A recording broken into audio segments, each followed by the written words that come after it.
going in if he factors in, or is it strictly a game will dictate to you? Yeah, the game will dictate. And, geez, I mean, we are so fortunate right now that we have all the healthy bodies. Normally you can't necessarily expect that at this time of year, but I hate that rule. Everybody hates the rule. Because I look at everybody, really virtually everybody, as a live option based on a circumstance. I could make a case for every single guy, at least for a possession, that you can make a case that he could be needed in the game. But it's a good dilemma for the head coach to have everybody available and figure out who has to sit in a suit. Erik, on break, if you tried not to read too much into the March 26th game when he played 6. I never did. No, yeah, the game before that's where you have to keep perspective. The game before that was his best game of the season. Erik, when you guys sketched out the maintenance plan before the season for Breakaway, was No. it all done before the season, or was it play it by ear type of thing? Well, we sketched out how we were going to approach training camp, approach October, and approach his training going into the season. And then from there, what we said, our local guys know what I would say every single day. We lived in a day-to-day world. How did he feel the next day? Could he do the program? And we set together a very specific program, what he would have to do to prepare himself to play. And that was conditioning, strength training, corrective exercises, stretching, and therapy.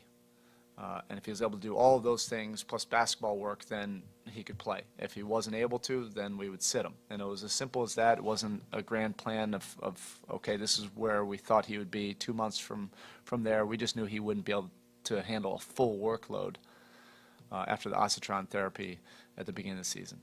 Is this as healthy as you've seen him in the last couple of years?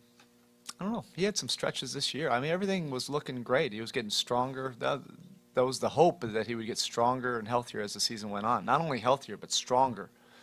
And he was starting to play his best basketball in the spring.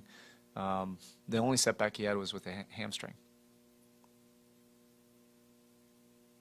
Shane was announced this morning as the teammate of the award. Yeah. I mean, in a room full of leaders, what does he provide? Well, what a terrific award. First of all, when you learn the backstory of the award and why it was created, it's really amazing.